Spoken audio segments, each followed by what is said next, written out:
आप देख रहे हैं दुनिया भर की खबरें। आज है 17 अगस्त 2025 और ये रही आज की सुर्खियां। ज़ेलेंस्की ट्रंप मीटिंग से पहले रूस यूक्रेन की ड्रोन वॉर हुई तेज। रूस ने किया बड़ा दावा, 300 यूक्रेनी ड्रोन और मिसाइलें तबाह।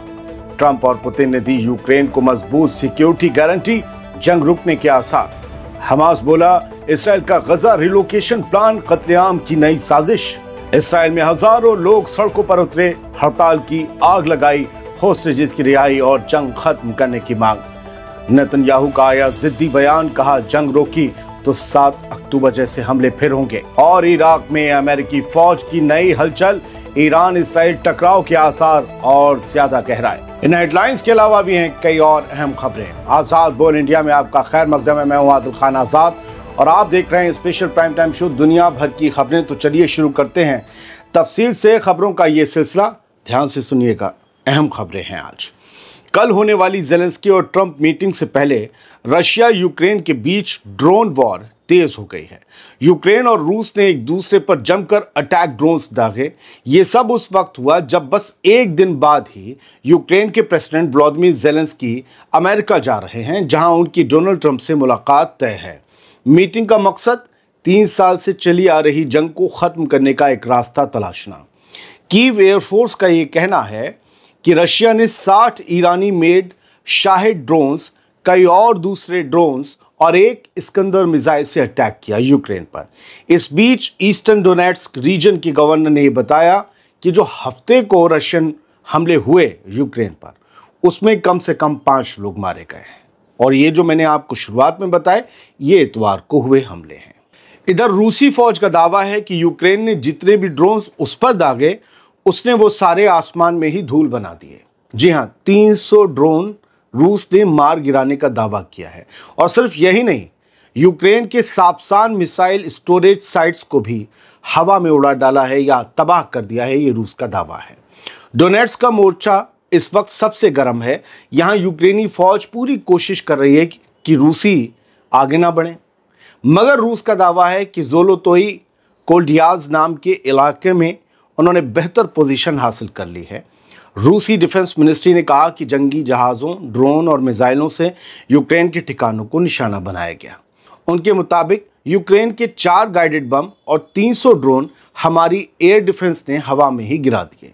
यानी तस्वीर साफ है, मुकाबला सख्त है, लेकिन रूस हर रोज़ यूक्रेन को झटका देने की पूरी कोशिश में नज़र आता है और उस पोजीशन में खड़ा होता दिखता भी है। डोनाल्ड ट्रंप और पुतिन के बीच जो मुलाकात हुई, जो समिट हुई, उसमें शायद कोई डील हो गई है। तभी तो यूक्रेन को रोबस्ट सिक्योरिटी गारंटीज देने की बात सामने आई। ये क्या होती है, ये मैं आपको आगे बताऊंगा। पहले खबर समझिए। अमेरिकी प्रेसिडेंट डोनाल्ड ट्रंप और रशियन प्रेसिडेंट व्लादिमीर पुतिन की अलास्का में हुई हाई स्टेक्स समिट से बड़ी खबर सामने आई है। दोनों लीडर्स ने यूक्रेन को रोबस्ट सिक्योरिटी गारंटीज देने पर रजामंदी जताई है। व्हाइट हाउस के एनवॉय स्टीव विटकॉफ ने संडे को CNN पर कहा कि ये डील गेम चेंजिंग साबित हो सकती है। उनका यह भी कहना है कि रशिया ने 5 यूक्रेनी रीजन, खास तौर पर ईस्टर्न डोनेट्स पर कुछ अहम रियायतें देने पर हामी भरी है। सर, ये सबसे बड़ी खबरों में शुमार है आज की खबर। जंग के कॉन्टेक्स्ट में रोबस्ट सिक्योरिटी गारंटीज का मतलब मैं आपको समझाता हूं। एक मजबूत और भरोसेमंद कमिटमेंट जो कोई तीसरा मुल्क या ताकत किसी देश या ग्रुप को बाहरी खतरों, खासकर मिलिट्री एग्रेशन से बचाने के लिए देता है। ये गारंटी हमलावरों के लिए एक डेटरेंट यानी कि रोक का काम करती है, और जिसे गारंटी मिली है उसे ये इत्मीनान देती है कि उसके साथ कोई मुल्क हर वक्त खड़ा है या उसका ग्रुप खड़ा है। इसमें यूं समझिए कि तुम विजय बाबू, तुम आगे बढ़ो, शाका का गैंग तुम्हारे साथ है, तो ये वाली बात है। अब ये जो गारंटीज होती हैं, इसमें पॉजिटिव एक्शंस भी हो सकते हैं, जैसे मिलिट्री असिस्टेंस यानी फौजी मदद, या फिर नेगेटिव एक्शंस भी हो सकते हैं, जैसे किसी हथियार का इस्तेमाल ना करने का वादा। यूक्रेन से वादा भी लिया जा सकता है, यूक्रेन को मदद भी दी जा सकती है। यही गारंटीज यूक्रेन को देने की खबर सामने आई है। ये नेटो स्टाइल की जॉइंट डिफेंस गारंटीज भी कही जा सकती हैं। मैंने सोचा क्यों ना आपको इस बारे में बता दें, क्योंकि ये बड़ी खबर है, हर जगह आपको दिखेगी। अगर आप पढ़ते हैं तो आप सोचेंगे गारंटी है क्या। विटकॉफ ने उम्मीद जताई है कि मंडे को यूक्रेन के प्रेसिडेंट व्लादिमीर ज़ेलेंस्की और यूरोपियन लीडर्स के साथ होने वाली मीटिंग भी प्रोडक्टिव रहेगी। बहुत मुमकिन है रूस यूक्रेन के बीच जंग को रोकने का कोई रास्ता निकल आए। कल ही ट्रंप ने कहा था कि ज़ेलेंस्की को डील करनी ही होगी क्योंकि रूस उसके सामने एक बहुत ताकतवर मुल्क है और यूक्रेन कोई ताकतवर मुल्क नहीं। अगर नेटो पीछे नहीं होता तो यूक्रेन इतनी तो जंग नहीं लड़ पाता। अब मिडिल ईस्ट में आते हैं, गजा से शुरुआत करते हैं जहां से एक बड़ी खबर आई है। मिडिल ईस्ट मशरिक़ वस्ता की कई खबरें हैं।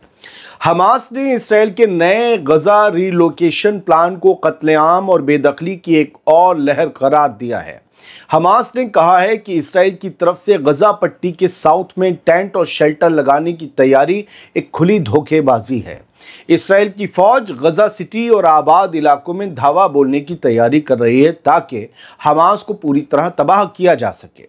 इसराइल का मिलिट्री बॉडी कोगैट, जो गजा के लिए इंसानी मदद को मॉनिटर करता है या करती है, उसने कहा है कि टेंट और शेल्टर सप्लाई दोबारा शुरू की जाएगी। यूनाइटेड नेशंस को टेंट और शेल्टर मंगवाने की इजाज़त दी जाएगी ताकि लोगों को लड़ाई वाले इलाकों से हटाकर उनकी हिफाजत की जा सके।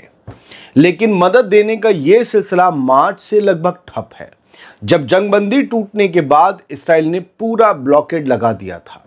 अब थोड़ी सप्लाई शुरू हुई है, मगर एनजीओज का कहना है कि ये बहुत कम है और इसराइल एड को वेपनाइज कर रहा है, यानी इंसानी मदद को अपनी फौजी और सियासी स्ट्रेटजी का हथियार बना रहा है। अब तक इसराइल की ज़मीनी और हवाई जंग या एक्शंस गजा में दसियों हजार लोगों की जान ले चुके हैं। ऑफिशियल डाटा 62,000 के करीब पहुंचने वाला है, 61,000 समथिंग है, जबकि ये लाख से ऊपर या कई लाख से ऊपर भी हो सकता है जब असल आंकड़े आएंगे। ज़्यादातर आबादी बेघर हो चुकी है। यूनाइटेड नेशंस का कहना है कि गजा में भुखमरी और मेल न्यूट्रिशन यानी ज़रूरी ग़िज़ा की कमी इस जंग की शुरुआत से अब तक के सबसे ख़तरनाक मोड़ पर पहुंच चुके हैं। गजा में हालात बेहद संगीन है। इसराइल की आज की ये खबर सबसे बड़ी खबरों में है। इसराइल में आज हालात करीब करीब बगावत जैसे नजर आए। हजारों इसराइलियों ने जंग के खिलाफ और अपने कैदियों की रिहाई के लिए मुल्क भर में स्ट्राइक यानी हड़ताल की। जगह जगह आग लगा दी गई। टेल अवीव और यरूशलेम समेत कई बड़े शहरों में लोगों ने सड़कों, पुलों, टनल्स को ब्लॉक कर दिया। कहीं टायर जलाए गए तो कहीं ट्रैफिक जाम से जिंदगी रुक गई। पुलिस ने इन इसराइलियों पर वाटर कैनन चलाए और अब तक दर्जनों इसराइलियों को गिरफ्तार किया जा चुका है। यह हुकूमत के खिलाफ एक बगावत जैसा माहौल है। यह हड़ताल उन फैमिलीज ने बुलवाई है जिनके अजीज लोग गजा में होस्टेज के तौर पर अब भी हमास के कैद में हैं। उनका कहना है कि नेतन्याहू हुकूमत का गजा पर पूरा कब्जा करने का फैसला हमारे होस्टेजेस की जान को खतरे में डाल देगा। हजारों कंपनियों, यूनिवर्सिटीज, रेस्तरां और बड़ी यूनियंस ने इस हड़ताल का साथ दिया। कई आर्टिस्ट, सेलिब्रिटी, एथलीट्स भी सड़क पर उतर आए। इसराइल के अपोजिशन लीडर यायर लापिड भी सड़क पर उतरे। उन्होंने कहा, हम आज मुल्क बंद कर रहे हैं, हमारे होस्टेज मोहरे नहीं हैं, उन्हें हर हाल में घर लाना होगा, जंग खत्म करनी होगी। वहीं national unity leader Benny Gantz ने भी मुजाहिरों की हिमायत की, लेकिन नेतन्याहू की हुकूमत में बैठे कई इंतहा पसंद नफरती मिनिस्टर्स ने इस स्ट्राइक को हमास के फ़ायदे वाली सियासी चाल बताया। फाइनेंस मिनिस्टर स्मोट्रिच और national security minister Ben Gvir ने कहा कि ये स्ट्राइक मुल्क को कमज़ोर कर रही है और होस्टेजेस की वापसी में रुकावट है। दोस्तों, याद रहे कि 8 अगस्त को इजरायली सिक्योरिटी कैबिनेट ने गजा सिटी पर पूरा कब्जा करने की मंजूरी दी थी, लेकिन इसी फैसले के बाद इसराइल में गजब का गुस्सा और बगावत जैसा माहौल खड़ा हो गया है। कुल मिलाकर इस वक्त भी इसराइल में हालात काबू में नहीं हैं। लोग अब भी सड़कों पर हैं और हुकूमत कमरों में बंद होकर सिचुएशन को संभालने की कोशिश कर रही है। ऐसे हालात में इसराइली हुकूमत का कमरों में बंद हो जाना बड़ी आम बात है। जंग की सनक हर वक्त साथ लेकर चलने वाला एक शख्स अपने हर गलत कदम को साफ और सही साबित करने की कोशिश कर रहा है, लेकिन उसकी आवाम का गुस्सा उसकी हर दलील को झूठ और फरेब करार दे रहा है। इसराइली वज़ीर आज़म बेंजामिन नेतन्याहू ने फिर से धमकी दी है कि अगर गजा की जंग अभी रोक दी गई, जैसा कि मेरी पब्लिक चाहती है, तो 7 अक्टूबर जैसा हमला दोबारा होगा इसी पब्लिक पर। कैबिनेट मीटिंग में बोलते हुए उसने कहा कि हमास की पूरी शिकस्त, टोटल शिकस्त और गजा पर इसराइल का सिक्योरिटी कंट्रोल ही जंग खत्म करने की शर्त है। नेतन्याहू ने कहा कि अगर इसराइल गजा से निकल गया तो हमास दोबारा हथियार इकट्ठा करेगा, ताकत हासिल करेगा और फिर हमला करेगा। नेतन्याहू ने अपनी वाहवाही के लिए हाल ही में कुछ ताज़ा ऑपरेशंस भी गिनवाए, जैसे गजा के जैतून मोहल्ले पर एयर स्ट्राइक जो कल और आज की गई, यमन में टारगेट्स जो दागे गए, नेवी के हमले जो किए गए यमन की हूथीज कंट्रोल वाले एरिया पर, आज वो गिनवाया। लेबनान में हिजबुल्लाह के खिलाफ एक्शंस को भी नेतन्याहू ने गिनवाया। प्रोटेस्ट करने वाले हजारों इसराइलियों की मांग के जवाब में नेतन्याहू ने दो टूक कहा कि जंग रोकने की आवाज़ बुलंद करना, हमास को मजबूत बनाना है और होस्टेजेस की रिहाई को लेट करना है। उसका कहना था कि जो लोग आज जंग रोकने की मांग कर रहे हैं, असल में वो 7 अक्टूबर जैसे वाकयात की वापसी को दावत दे रहे हैं। काबीना के कैबिनेट के पिछले हफ्ते के फैसले की याद दिलाते हुए नेतन्याहू ने कहा कि जब तक जंग जारी रहेगी तब तक जंग जारी रहेगी, जब तक हमास पूरी तरह से तबाह नहीं हो जाता। यही बात इस जंग को 2 साल पहले जब ये जंग शुरू की थी इसराइल ने, तब भी नेतन्याहू ने कहा था 3 हफ्ते में, 3 महीने में बस हो गई। कोई गोल अचीव नहीं हुआ और आवाम समझ रही है। अगली खबर का रुख करते हैं जो बेहद अहम है, जरा ध्यान से सुन लीजिएगा। इराक में तैनात अमेरिकी फौज जंग के इम्कानात को देखते हुए मूवमेंट और प्लानिंग में तब्दीली ला रही है, क्योंकि हालात बेहद नाजुक हैं और सिर पर खड़ी एक बड़ी जंग से दुनिया के लोग अब भी बेखबर हैं। मैं आपको बता रहा हूं 2 दिन से, अब तीसरे तरीके से तीसरे दिन बताता हूं। जी, ईरान के दरवाजे पर एक नई जंग नॉक नॉक नॉक दस्तक दे रही है, जिसका रास्ता इराक से होकर भी गुजर सकता है। अशरक अल अफसाद की एक खबर के मुताबिक अमेरिकी फ़ौज ने इराक में अपना रुख बदलना शुरू कर दिया है। ये तब हो रहा है जब ईरान और इसराइल के दरमियान टेंशन्स तेज़ होती जा रही हैं और ईरान इराक के न्यूट्रल रहने पर नाराज़गी जता रहा है।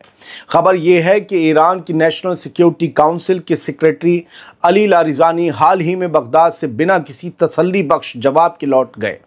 उन्होंने शिकायत की कि ईरान की बॉर्डर सिक्योरिटी बढ़ाने की मांग पर इराक ने मदद का वाज़ेह वादा नहीं किया। हमने आपको खबर बताई थी, उन्होंने कहा था ये सब टेम्पररी है जो अभी हम डील कर रहे हैं। मामले से वाकिफ सोर्सेस के मुताबिक इराक में अमेरिकी फ़ौज की ये नई तैनाती पिछले साल सितंबर में हुए अमेरिका इराक मुआहदे के खिलाफ नहीं है।